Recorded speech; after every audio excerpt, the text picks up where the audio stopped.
ಸ್ಥಾನಕ್ಕೆ ಹೋಗಬೇಕು. 2047ರಲ್ಲಿ ನಾವು ಪಾಶ್ಚಾತ್ಯ ದೇಶಕ್ಕಿಂತ ಹೆಚ್ಚಾಗಿ ನಮ್ಮ ಅಭಿವೃದ್ಧಿ ಆಗಬೇಕು. ಆ ನಿಟ್ಟಿನಲ್ಲಿ ಪ್ರಧಾನಮಂತ್ರಿಯವರು ಕೆಲಸವನ್ನು ಮಾಡಿದ್ದಾರೆ.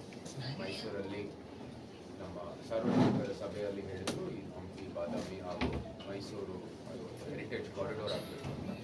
ಈ ಭಾಗದಲ್ಲಿ ಹಂಪಿ ಕ್ಷೇತ್ರ ಇರ್ಬೋದು, ಬಾದಾಮಿ ಕ್ಷೇತ್ರ ಇರ್ಬೋದು, ಎರಡಕ್ಕೂ ಒಂದು ದೊಡ್ಡ ಪ್ರೋತ್ಸಾಹ ಕೊಟ್ಟರೆ ಅದು ಇಲ್ಲಿ ಜಿಲ್ಲೆಗೂ ಕೂಡ ಲಾಭ ಆಗುತ್ತೆ.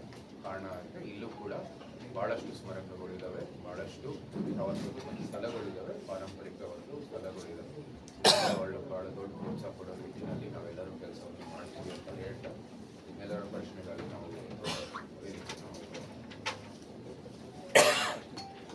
ಮೈಸೂರು, ಹಂಪಿ ಮತ್ತು ಬಾದಾಮಿ ಈ ಹಿಂದೆನೇ ಆಲ್ರೆಡಿ ಹೆರಿಟೇಜ್ ಸೆಂಟರ್ಗಳಾಗಿರೋದು.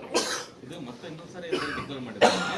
ನಿಮ್ಮಲ್ಲಿ ಮೈಸೂರು ಸಂಬಂಧಪಟ್ಟ ಮೈಸೂರು ಪಾರಂಪರಿಕ ಕೇಂದ್ರಗಳಾಗಿದ್ದು ಅದು ಯಾವುದೇ ರೀತಿ ಒಂದು ಇವಾಗ ಸರ್ಕಾರದ ಕಡೆಯಿಂದಾನು ಒಂದು ದೊಡ್ಡ ಪ್ರೋತ್ಸಾಹ ಕೊಟ್ಟು ಅಲ್ಲೇ ಲಿಂಕ್ ಮಾಡುವಂಥ ಕೆಲಸವನ್ನು ಮಾಡ್ತೀವಿ. ಸೊ ಆ ನಿಟ್ಟಿನಲ್ಲಿ ಇದು ಬರುವಾಗೆಲ್ಲ ದಕ್ಷಿಣದಲ್ಲಿ ನಿಮ್ಗೆ ಉತ್ತರ ಭಾರತದಲ್ಲಿ ಡೆಲ್ಲಿ, ಜೈಪುರ, ಉದಯಪುರ, ಜೋಧ್ಪುರ ಈ ಥರ ಒಂದು ಮಾಡಿ ಅದಕ್ಕೆ ಅನುಕೂಲ ಆಗೋಕ್ಕೆ ವ್ಯವಸ್ಥೆಯನ್ನು ಮಾಡಿದ್ದಾರೆ. ಇಲ್ಲೂ ಕೂಡ ನಾವು ಲಿಂಕ್ ಮಾಡಿ ಅದಕ್ಕೆ ಅನುಕೂಲವಾಗಿ ಅದು ವ್ಯವಸ್ಥೆ ಆಗುತ್ತೆ. ಕಾರಣ ಅಂದರೆ ಈಗ ಬಂದಾಗ 2-3 ಸ್ಥಳಕ್ಕೆ ಹೋಗಿ ಅಂಥ ಒಂದು ಆರ್ಥಿಕ ದೃಷ್ಟಿಕೋನದಲ್ಲಿ ಅದು ದೊಡ್ಡ ಪ್ರೋತ್ಸಾಹ ಆಗುತ್ತೆ. ನಿಟ್ಟಿನಲ್ಲಿ ಈ ಥರ ಪ್ಯಾಕೇಜಿಂಗ್ ಮಾಡಬೇಕು. ಯಾಕಂದರೆ ದಸರಾ ಮೈಸೂರಿಗಿಂತ ಇಲ್ಲೇ ನಡೆದಿದೆ ಸರ್. ಈ ಪ್ಲೇಸ್ಗಳು ಡೆವಲಪ್ಮೆಂಟ್ ಆಗೋದು ಸರ್.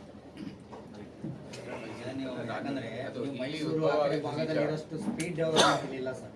ನವರಾತ್ರಿ ನಾವು ಹೇಳಕ್ಕೆ ಹೋದರೆ ಉತ್ಸವ ಪ್ರಾಚೀನ ಕಾಲದಿಂದ ಬಂದಿರೋದು. ಇಲ್ಲಿ ಮುಂದಿನ ವರ್ಷಕ್ಕೆ ನಮ್ಮ ಒಂದು ವಿಜಯನಗರ ಚಕ್ರವರ್ತಿಗಳಿದ್ದ ಸಮಯದಲ್ಲಿ ಇಲ್ಲಿ ಅದರ ಆಚರಣೆ ಆಗಿ ಮುಂದುವರಿತಾ ಇತ್ತು. ಆ ಕಾಲ ಒಂದು ಬದಲಾವಣೆ ಆಯಿತು. ಮೈಸೂರು ಅರಸರು ಆ ಪರಂಪರೆಯನ್ನು ಮುಂದುವರಿತಾ ಬಂದಿದೆ. ಇವಾಗ ಅದು ಕರ್ನಾಟಕದ ಆಸ್ತಿಯಾಗಿದೆ, ಎಲ್ಲರೂ ಆಚರಣೆ ಮಾಡ್ತಾರೆ ಅಂತ. ಹೌದು, ಮೈಸೂರು ಬಿಟ್ಟು ಶ್ರೀರಂಗಪಟ್ಟಣದಲ್ಲೂ ದಸರಾ ಆಗುತ್ತೆ, ಬೇರೆ ಬೇರೆ ಭಾಗದಲ್ಲೂ ಕೂಡ ದಸರಾವನ್ನು ಆಚರಣೆ ಮಾಡ್ತಾರೆ. ಅದೇ ಇಲ್ಲುವನ್ನು ಮಾಡುವಂಥದ್ದು ಈ ರಾಜ್ಯ ಸರ್ಕಾರ ಇಂಥ ಒಂದು ಪ್ರೋತ್ಸಾಹವನ್ನು ಕೊಡ್ಬೋದು, ಅವ್ರಿಗೆ ಒಂದು ಸೂಚನೆಯನ್ನು ಕೊಡ್ಬೋದು. ರಾಷ್ಟ್ರ ಮಟ್ಟದಲ್ಲಿ ಇಲ್ಲಿ ಎಷ್ಟೋ ಅನೇಕ ಪಾರಂಪರೆಗಳು ಆಗಲೇ ಇದ್ದಾವೆ, ಅದಕ್ಕೂ ಪ್ರೋತ್ಸಾಹ ಕೊಟ್ಟು ದೊಡ್ಡ ಮಟ್ಟದಲ್ಲಿ ಅದರ ಆಚರಣೆ ಕೂಡ ನಾವು ಪ್ರೋತ್ಸಾಹ ಮಾಡ್ಬೋದು. ನಮ್ಮ ಗವಿಸಿದ್ದೇಶ್ವರ ಮಠದಲ್ಲಿ ನಡೆಯುವ ರಥೋತ್ಸವಕ್ಕಿಂತ ದೊಡ್ಡ ಆಚರಣೆ ಎಲ್ಲೂ ಇಲ್ಲ. ಆದರೆ ಎಲ್ಲ ಸ್ಥಳೀಯರು ಭಾಗವಹಿಸೋದ್ರಿಂದ ಅದು ಆದಷ್ಟು ದೊಡ್ಡ ಮಟ್ಟದಲ್ಲಿ ರಾಷ್ಟ್ರದಲ್ಲಿ ಇಡೀ ವಿಶ್ವದಲ್ಲಿ ಅದಕ್ಕೆ ಪ್ರೋತ್ಸಾಹ ಕೊಟ್ಟರೆ ಇನ್ನೂ ಹೆಚ್ಚಾಗಿ ಅದರ ಅಭಿವೃದ್ಧಿ ಆಗ್ಬೋದು ಅಂತ ಆ ನಿಟ್ಟಿನಲ್ಲಿ ಅಂತ ಕೆಲಸವನ್ನು ಇದು ಬರೀ ಉದಾಹರಣೆಗೆ ಹೇಳ್ತಾ ಇರೋದು. ಆ ಥರನೂ ಕೂಡ ನಾವು ಕೆಲಸ ಮಾಡಬೇಕು. ಬರೀ ದಸರಾ ಅಂತಲ್ಲ, ಬೇಕಾದಷ್ಟು ಆಚರಣೆಗಳಾಗುತ್ತೆ, ಎಲ್ಲರೂ ಕೂಡ ಒಂದು ಪ್ರೋತ್ಸಾಹವನ್ನು ಮಾಡಬೇಕು. ಉಳಿದ ಯಾವ ಉತ್ಸವಗಳನ್ನು ಕಾಣಲಿಲ್ಲ. ಇಲ್ಲ, ಅದು ನಿಜ. ಫಲ ಇದ್ರು ಮಾಡ್ತಾರೆ, ನೆರೆ ಇದ್ರು ಮಾಡ್ತಾರೆ ಸರ್ ದಸರಾ ಉತ್ಸವ.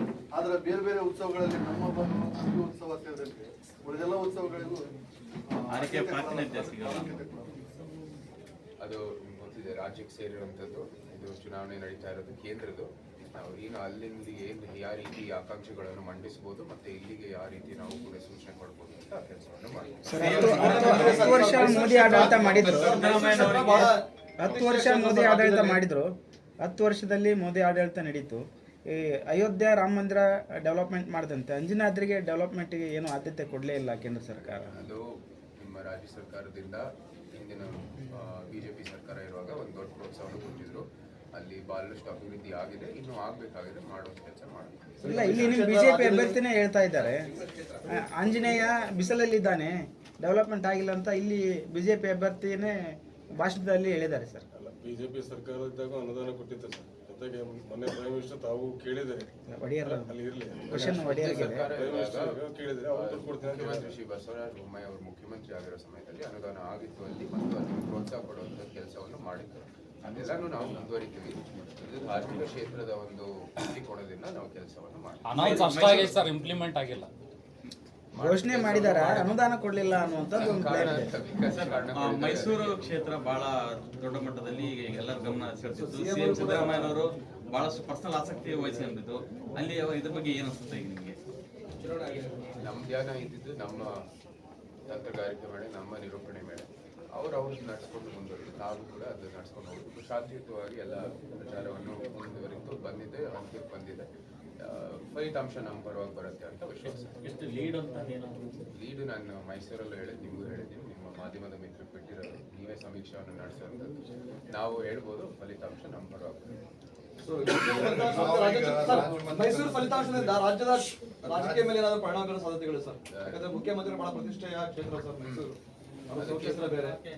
ಸಿದ್ದರಾಮಯ್ಯ ಅವರು ಪದೇ ಪದೇ ಹೇಳಿರ್ತಕ್ಕಂಥದ್ದು ಮೈಸೂರನ್ನ ಗೆಲ್ಸ್ತಾ ಇದ್ರೆ ಸಿಎಂ ಸ್ಥಾನಕ್ಕೆ ಒಂದಿಷ್ಟು ಕಂಟಕ ಇದೆ ಅನ್ನುವಂತ ಅರ್ಥದಲ್ಲಿ ಹೇಳ್ತಕ್ಕಂಥದ್ದು.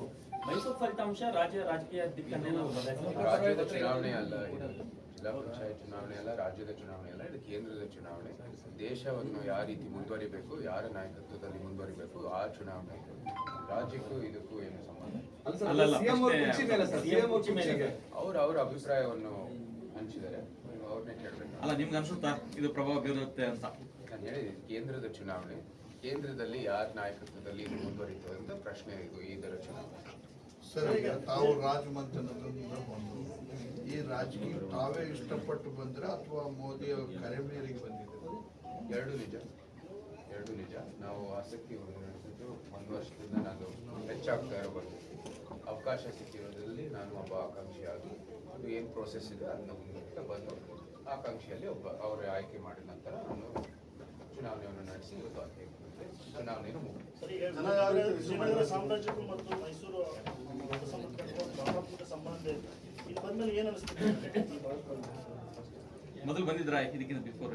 ಕೋರ್ಸ್ ನಮ್ಮ ಸ್ಕೂಲಲ್ಲೂ ಟೂರ್ ಬಂದಿದ್ವಿ, ಅನೇಕ ಬಾರಿ ಬರ್ತಾ ಇದ್ವಿ. ನಮ್ಮ ವಿರೂಪಾಕ್ಷ ಸ್ವಾಮಿ ಪ್ರತಿ ವರ್ಷ ಬಂದು ಅಲ್ಲಿ ಆಶೀರ್ವಾದ ಪಡೆದು ಹೋಗಿ. ನಮ್ಮ ಯಂತ್ರಧಾರಕ ಇರ್ಬೋದು, ಅದ್ರ ಪಕ್ಕದಲ್ಲಿರುವ ಕೋದಂಡರಾಮ ದೇವಸ್ಥಾನ ಇದೆ, ಅನೇಕ ಸ್ಮಾರಕಗಳು ಸುಮ್ಮನೆ ಬಂದು ನೋಡುವಂಥದ್ದು ಆಸಕ್ತಿ ಇರೋದ್ರಿಂದ ಬರ್ತಾ ಇದೆ. ಯಾವಾಗಲೂ ಅಂಜನಾದ್ರಿಗೂ ಬೇಕಾದಷ್ಟು ಸತಿ ಬಂದಿದ್ದೀನಿ.